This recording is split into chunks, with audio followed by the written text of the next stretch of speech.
Before we go to the post game, Matt, I wanted to, just sort of touch on the elections over last weekend. Um, I don't know if you have any top line thoughts on, what happened in Ecuador. Obviously, it's a huge loss. I think that Yeah, people, I mean, I'm just curious about the thing. So the top lines I'm seeing in the mainstream press about it is it's a repudiation of Correísmo, yeah, and I'm curious about your take on that. It does, and that seems to wrap up a whole lot of other things in it, like. For instance, Yaku Perez being a leftist candidate, but an anti-Correa candidate.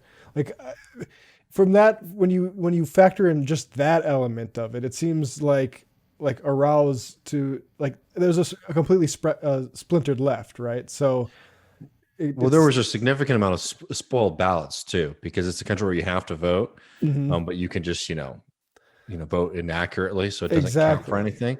And Perez was pushing for spoiled ballot campaign.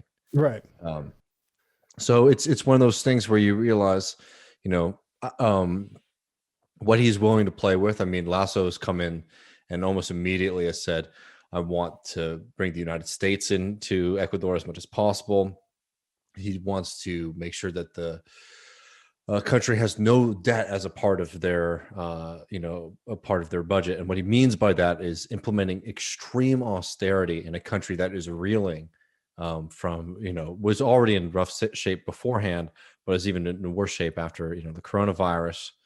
I mean, so like, yeah, Perez, I think, is really nightmarish, and I think it is a real shame that they weren't able to figure something out. I'm talking about Rose with like dealing and bringing in more of like the indigenous movement that did end up supporting Alco Perez. Obviously, he was no help to that. I think that he very much was somebody who very clearly has no real allegiances to the left, and quite frankly to just everyday people, if he's willing to play these kind of games to let right wingers come into power. Well, Lasso's are yeah, he's already talking about new oil deals. It's Yeah. like So much for the anti-extractivist left, exactly that they kept on calling themselves.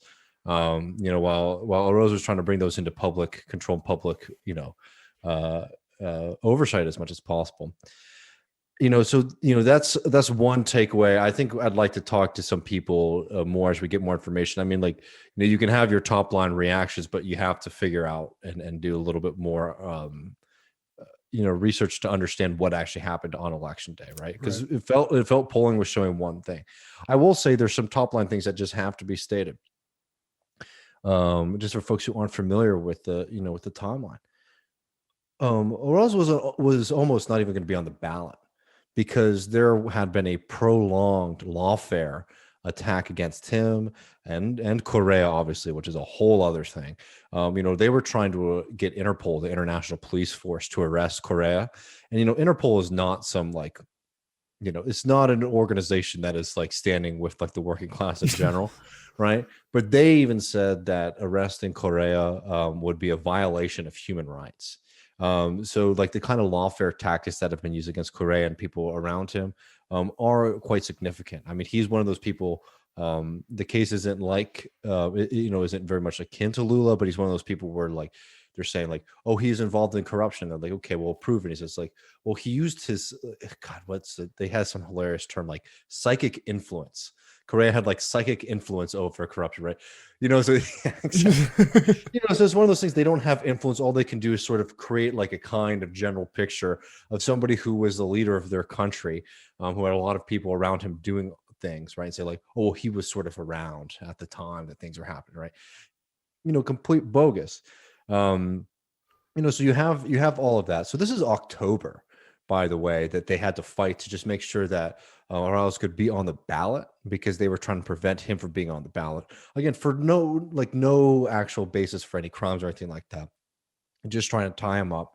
And what comes with that is a lot of ammunition and ability to smear him. And the entire media system in Ecuador, which is controlled by wealthy interests, was against it from the get go. And campaigning, that means that you have a difficult choice you have to make. You can either push back against all the lies, right? or campaign on your platform. Either way, you're exposing yourself. So that's like the kind of top line is like, this was a tough fight. But at the end of the day, it's always going to be a tough fight. And this isn't to attack around personally or like people who are running that campaign, but just like this is just like the stark reality. Is like we're just never going to have it. And the same thing with Bernie Sanders too. I'd make the same claims against Bernie Sanders. Like it's not against him or criticism of him. It's just like okay, and like we're just never going to be on a playing field. We can complain about it. We can say like, well, this is why it would have taken a lot more to have won, but we just don't have that option at the end of the day. Yeah. And I think on that note, Arouse conceding immediately was probably his only play, I would have thought. Yeah. Right. I mean, Like, especially with these narratives that they're running with about the anti democratic Korea psychic yeah. influence, right? And I also think like to do some kind of more long-term analysis, Guillaume Long, who was one of like the great theorists and members of the Korea government, he had a really great conversation with Grace Blakely on her podcast. I'm blanking on the name right now. It's something Gramsci inspired, but I'll remember it later. Anyways, it's a great podcast. You should definitely check it out. But in the conversation, he was saying like one of the difficult things about building the politics that they did under Korea is that they tried to build this big tent movement, which meant that you were bringing in people who are business leaders and also some people who weren't necessarily very dedicated to like the idea of building socialism. And also when you're empowered, that if you're just somebody who's sort of like an upstart person who wants to be in the halls of power, okay, well then you join the party that's empowered to get closer to the halls of government. He was recognizing that was a problem with the movement, something that they were trying to rectify with this new campaign and the movements that were going on in Ecuador. But it's very clear that like there's a lot of work to be done to like kind of rebuild that working class and indigenous base. Not that it's in tatters and in shambles, but it definitely wasn't as strong as it needed to be to win. Yeah. So that's yeah. Yeah, I was just going to say, like, it seems that like that is just an evident, glaring problem. Like, if that schism can be fixed, I mean, it puts the left in a much stronger position because that's, I guess, the assumption based on Jaco being eliminated from the first round of voting was, oh well, there'll be enough of that and Lasso will be toast. But yeah, it's no, I mean, and I think that's like the other story too is like I think Austin made a good point when we were talking. Like it needs to be stated that like there was a resurgence of like indigenous power in this election.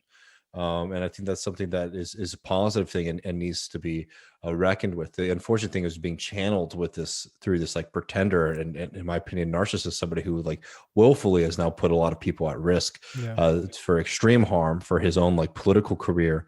A man who knows what other kind of influences that he has behind him. Again, just for people who are just tuning into this is somebody who cheered Lula's imprisonment. This is somebody who cheered when Evo Morales was ousted in a coup. This is not somebody who has deep roots in the left-wing movements in that part of the world. Anyways, those are the kind of like top lines, lessons that have to be learned. It's tough because we're now seeing a kind of pushback against this resurgence of the left in the area. And it's tough to read like what Evo was saying beforehand. This is if this goes into effect, if Rose wins, like we are going to start working on building this Latin American like integration project, which is so important.